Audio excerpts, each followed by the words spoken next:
Welcome to Tough Conversations with David Wood, where play meets depth. We help teams and high-performing leaders like you to master your tough conversations so you succeed in your career and in your life. When we avoid tough conversations, we stay small. Teams stay disengaged, conflicted, and ultimately end up quitting. When we lean in and master our tough conversations, they become the defining moments that literally shape our careers, our relationships, and our lives. So let's dive in and master your next tough conversation so you can be the leader that you would follow. Let's play.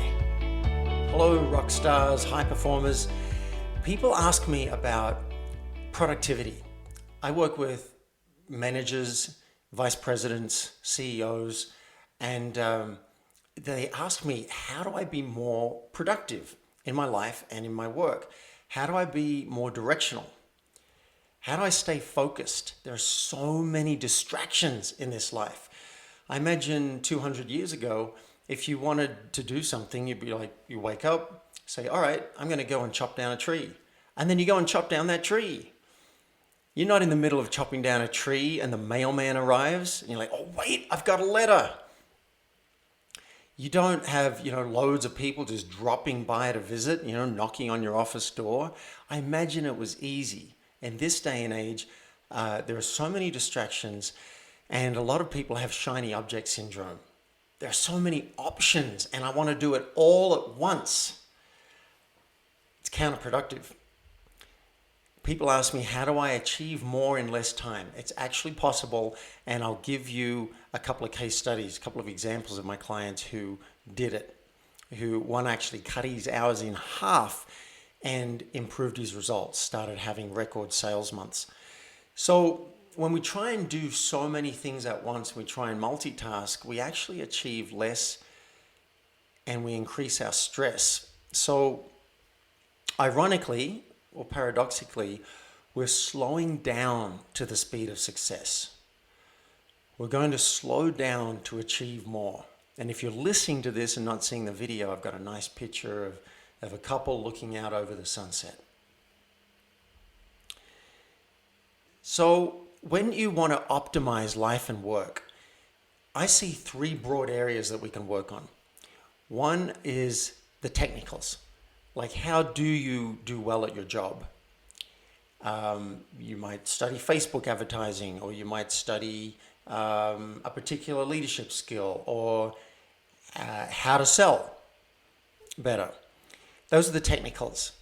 But then you've also got to focus on the practicals, which I call GPA, goals, planning, and action. And a lot of the high performers that come to me, they've got some of that down. They might have goals, but not a solid plan. Or they've got goals and a plan, but they're not taking focused action. The third area is growth, which for me is largely focused around truth and daring. So these are the three areas: technicals, practicals, and growth. Today, in this episode, I'm going to focus on the practicals, GPA, and specifically action. When you finish this episode, you will know exactly what to do to triple your productivity. The problem if you focus on just one area, say the technicals, is you have lower business performance, lower life performance, and on your deathbed, I believe you'll have regrets. So, that might sound a little bit onerous, but let's be real about it. You work on the technicals for your life and work, but also focus on the practicals and the growth. And again, today, we're going to get into GPA, the practicals, and specifically action. How you can take focused action and feel really good about yourself. That's one of the benefits of doing this. I think it's all about integrity. So goals, this is GPA. Goals, plan, and action. And I like to call them real goals, real plan, and real action. Now, real goals, it's fairly simple. Is there a time frame? Let's say 12 months. It's got to be a specific time frame. Are the goals specific and measurable? Not just like I'm going to do better, right? Or I'm going to be healthy. How are you going to measure it? And then Do these goals light you up? That's important. You should have a big smile on your face when you imagine achieving these goals. And then fourth one is, do you have life and work goals? Some people are just super focused on business and the financials, and they've got no goals around deep connection or being fully expressed or having more fun or connecting more with their kids. So those are 4 ways to test, and you could rate yourself if you like as you go through this podcast. Rate yourself out of 10. 9 or 10 out of 10 if you got these nailed. They're really clear, they're up on your wall, the people in your life know what they are, and they meet all those 4 criteria. And by the way, I'm going to give you at the end of this episode a quiz.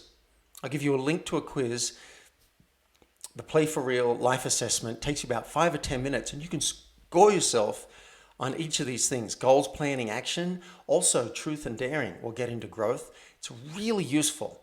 And then if you want me to review it with you, you can request a session, see if you qualify for a free discovery session. And if you do, I'll go over your assessment and we'll create a life plan for you. So that's real goals. Real plan, pretty simple. It's just a lot of us don't actually do it. And I'm just going to pause to take a sip of tea, because that's important. We're slowing down to the speed of success, right? Chinese breakfast tea.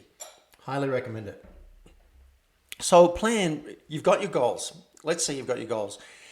Have you broken it down into, this is what I need to achieve each month to get there? If it's a 12-month goal, what am I going to do in month 1, 2, 3, 4, 5, 6, right through to 12? You may not be able to stick to the plan. That's another thing. But do you have a plan? You can then break it down into the week. Like say, all right, I know what my monthly targets. Each week this month, this is what I need to achieve.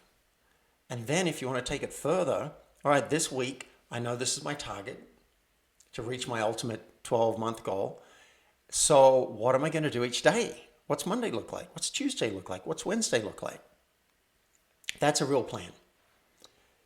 So score yourself, and you can pause the video or the podcast and just give yourself 9 out of 10 or 10 out of 10 if you've got a super detailed plan that feels really good for you. Or it doesn't have to be super detailed, but it feels solid. You know exactly what to do each day, each week, each month. Then score yourself, say 9 or 10. And if not, give yourself a lower score so you know that this is something that you could work on. All right. This is the focus of today's podcast is really action. Let's assume that you have real goals. Let's assume you have a real plan. When you wake up in the morning, how do you focus on that plan in this crazy, crazy world? I say the mind, and this is from my friend Nathan. He says the mind is like a monkey on crack. It really is. The mind is wanting to jump from this to that and whatever. The mind's an incredible tool. And unfortunately, it sees all the possibilities. It's not just like my puppy playing with a bone and that's it, just present moment. No, the mind has the ability to time travel. I'll get into that a little bit more. It sees all the possibilities, and it might want to do 20 things today. It might want to do 3 things at once because it thinks it's helping you. Now, the problem with that is what we get when we try and multitask, we try and do too many things, is we get entertainment, not results. It's fun. We get a dopamine hit every time we respond to an email, every time we check a text message. So we get entertainment by trying to juggle a whole bunch of projects, but we don't get results, and we do get stress. It's very stressful. And it's not in my slides, but I want to add this. When you wake up and you say, this is the most important thing for me to do today, and then you do it, you focus on it, you put aside everything else, that's integrity. that feels really good. I had a rare experience of this when I was writing my book. If you've ever tried to write a book, it can be very challenging, lots of distractions. How do I sit down and actually do it? And I had somebody, no, I didn't have somebody. I decided that for 30 days, until 4 p.m. each day, I would not touch anything that wasn't book. Not touch it. Not email, not text messages. I even decided not to speak. This is an extreme version, right? But I want you to get the picture. I decided not to speak to my housemate. And I let her know what was happening. So if she spoke to me, I'd just nod and smile and wave. I might write a note. But I was so focused on that book. And I felt such a sense of peace because I was in integrity. I was working on the thing that I had said was most important. And I want you to have that. So the mind is like a monkey on crack. We're generating stress for ourselves by not focusing. We're also decreasing our results.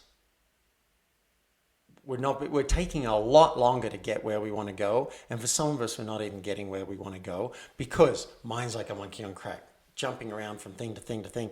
In fact, what's interesting is you have so many distractions coming in from the external world, Facebook, Messenger, Instagram, phone calls, voicemail, text messages, email. You've got all of that. People knocking on your office door, kids coming, your partner wants something from you. We've got all that external stuff. But even when that's turned off, you've got your own mind to deal with. The own mind that says, oh, I just need to reschedule that doctor appointment. Or I forgot to do that. Let me just go and handle that. Or, oh, look, I'll go and do some filing. So let's acknowledge the odds are kind of stacked against you a little bit.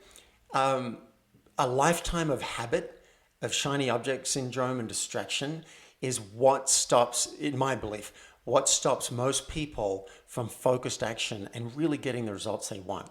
But fear not, I'm going to give you a simple 5-step process so that you can triple your productivity. It's not necessarily easy, but it is simple. And if you fall down at first, that's fine. Dust yourself off and keep applying it, because I've had clients spend 6 to 12 weeks practicing this and developing a new habit of focused action. So I say focused attention equals success, and it feels good. Now, before I give you the 5 steps, a couple of metaphors. One, I like to use a ship metaphor. And if you can't see the video, I've got a very nice picture of an old ship, set sail, it's on the ocean. I believe humans, we can be likened to a ship on the ocean. Now, it's fun to just be blown around and just be enjoying the water and responding to what happens. And, oh, line breaks, we're going to handle that. And, oh, there's a seagull, let's go over there. That's great. There's nothing wrong with that. Thomas Leonard was a mentor of mine. He's considered the father of coaching by many people. And Thomas liked to navigate by curiosity. He'd wake up each day and just do what felt right. So that's a valid method, but it doesn't work for a lot of people. So I think what also can be fun, and you might find more productive, is pick a direction. I'm going to navigate to here. We're heading for that island. We're setting our sail in a particular way, and we're setting our rudder. And so we are being directive about our day, our week, our month, our year, and our life. I like that. I'm biased towards action, and my clients tend to be as well. So I'm a fan of this model. Now, you'll still be blown around on the ocean, right? You still might be blown off course, but you've set your direction and you come back on course each time. And that feels really good in my experience. To be really directional, I also like to call this having agency, being cause in the matter. So that's a ship metaphor. And then here is the manager-worker I don't know if I'd call it a paradox or a conundrum or a metaphor, but I'll definitely call it a challenge. I believe there are two parts in us. We've got the part of us that's a manager and is able to time travel. The animals don't have this. We have this. We can look at our day and say what's most important. We can say, if I don't do this, what's going to happen to me? If I do this, what's the good stuff that's going to happen? We can look forward a month, 6 months, 12 months. That's a blessing and a curse. It's a blessing because it put us at the top of the food chain. It's a curse because it can cause a lot of stress, particularly when it's time to get something done and the manager's still active.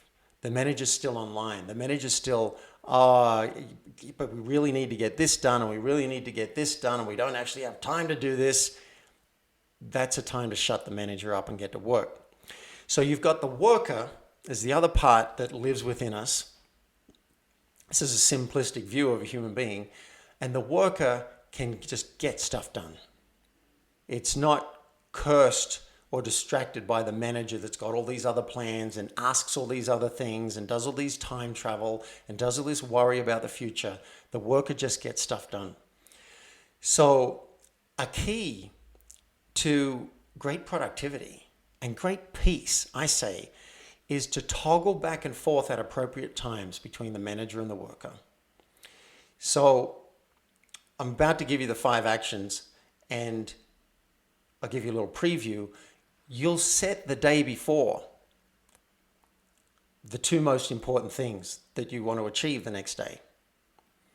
That's the manager getting involved. And then you write it down. Then the manager goes offline. Enjoy your kids, your family, your life. Go to sleep, rest.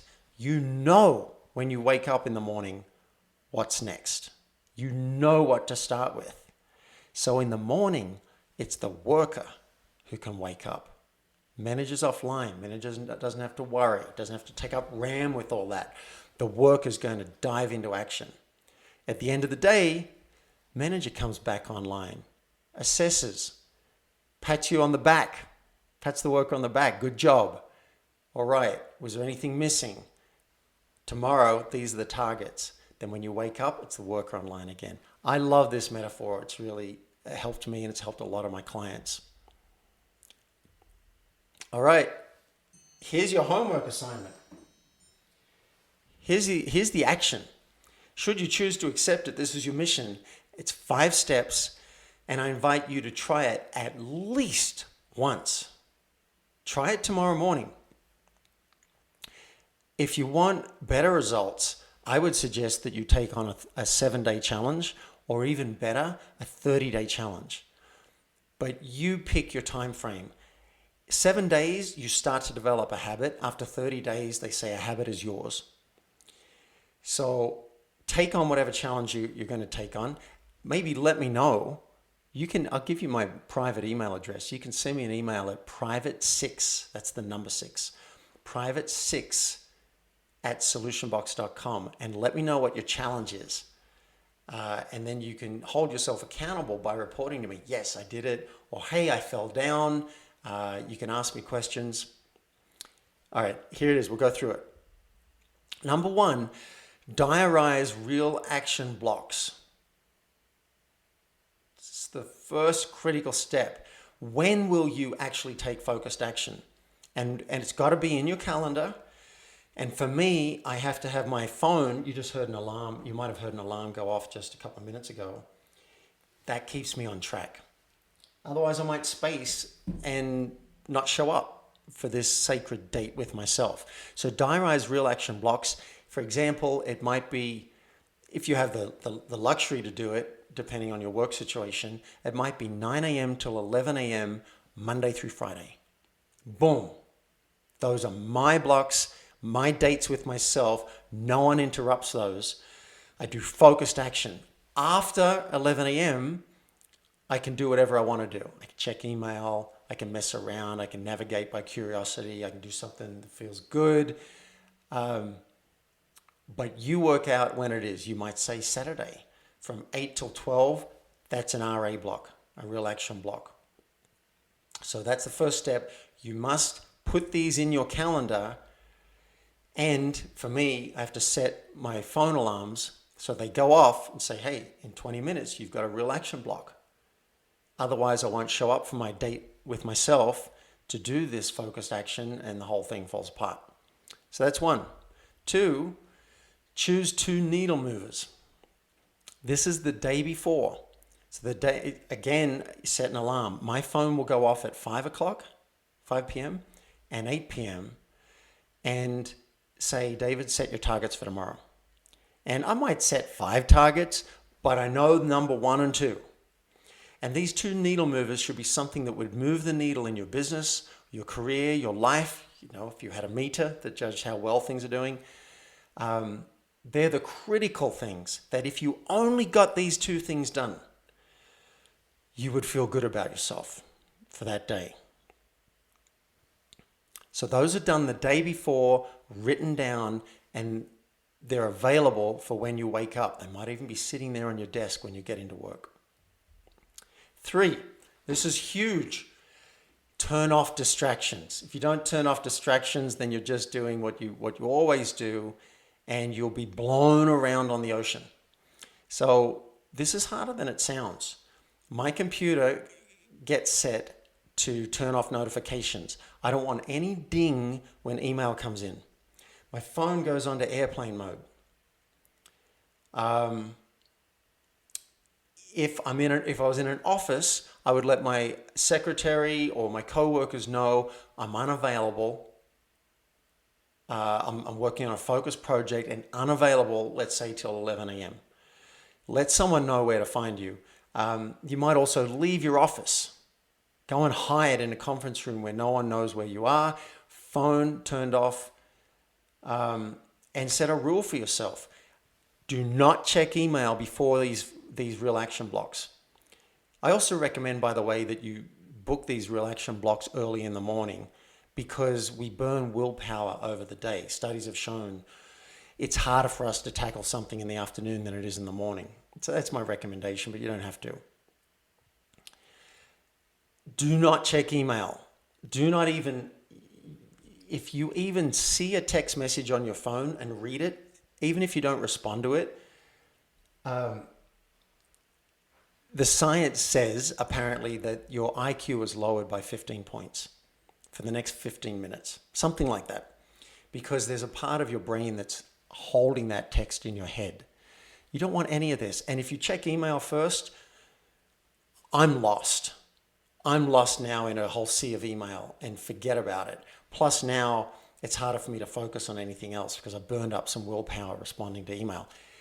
Turn it all off and then dive into it and do your focused blocks. And I'm promising you, it will feel really good. Now here's the next step. This is the kind of a ninja, a little bit more advanced step, but boy, I find it makes such a difference. Just having a 2-hour block where I'm going to get stuff done, that doesn't really work for me because it's kind of vague.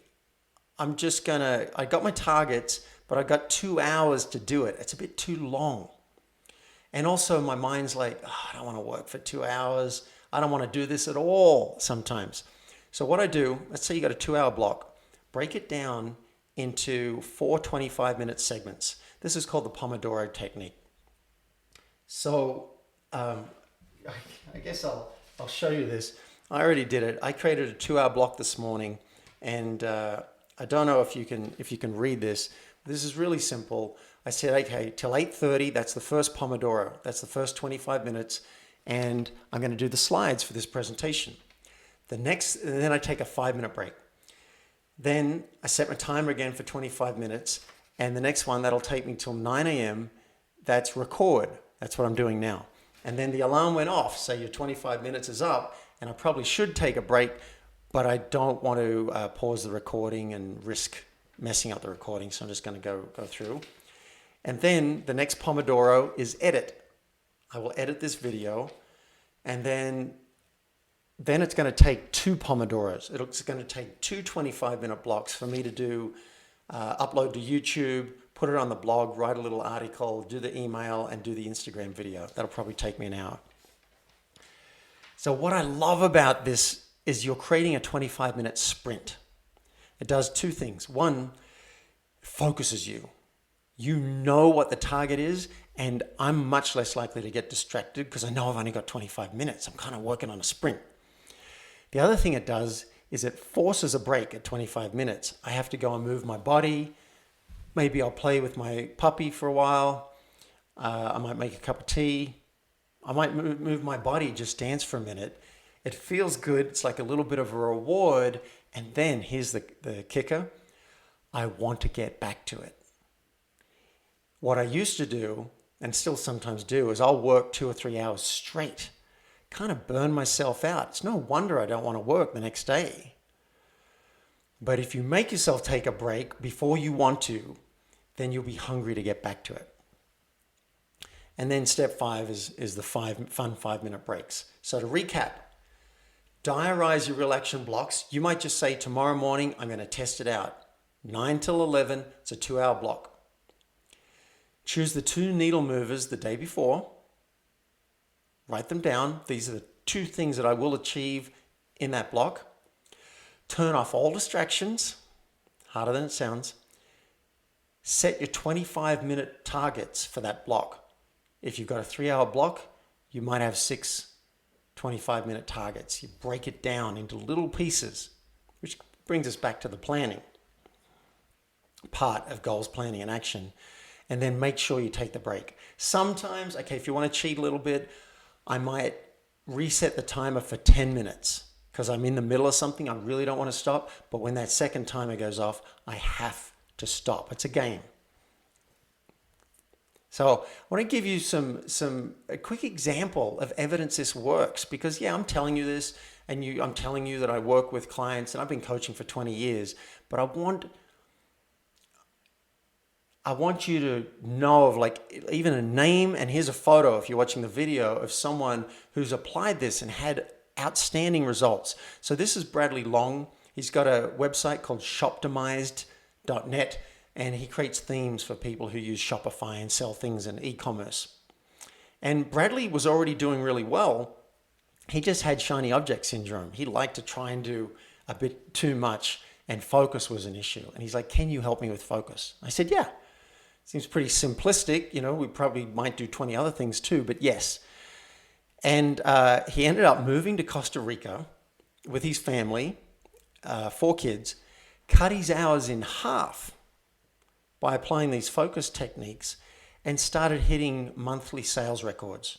He cracked 100,000 in sales for the first time, and then just kept beating it.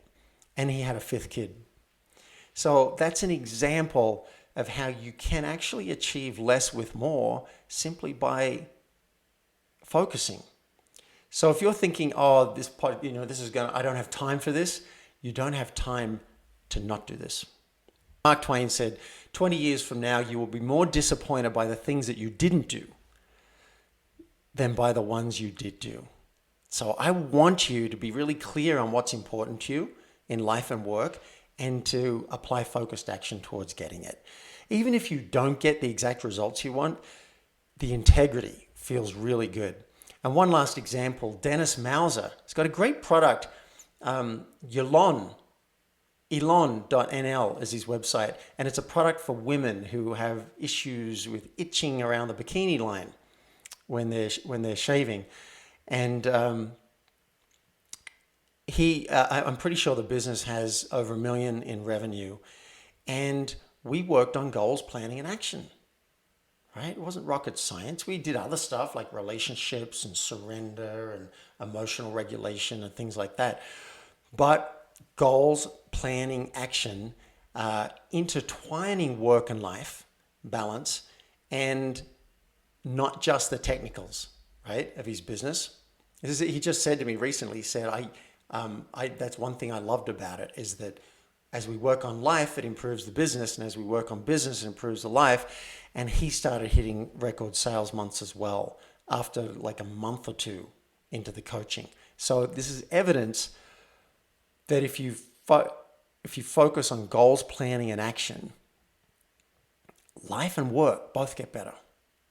I hope you apply it. I hope you let me know how it goes at private6@solutionbox.com. And if you want to assess your goals, planning, and action, it takes 5 or 10 minutes. This is the link. It's playforreal.life.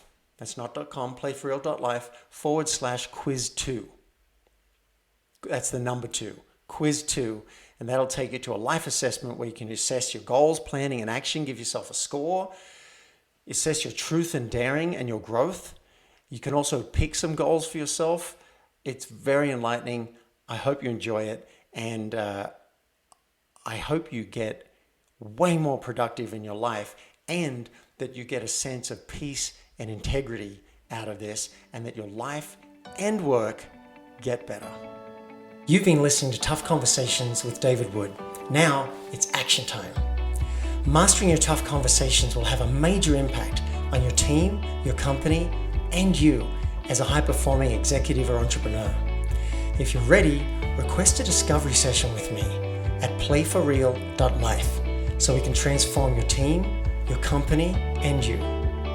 And if you've enjoyed this episode, I would love you to help me spread this message of tough conversations in a very simple way. Just leave a public review at playforreal.life/podcast. And you may hear me read it out loud and thank you live on a future podcast. Now, let's play.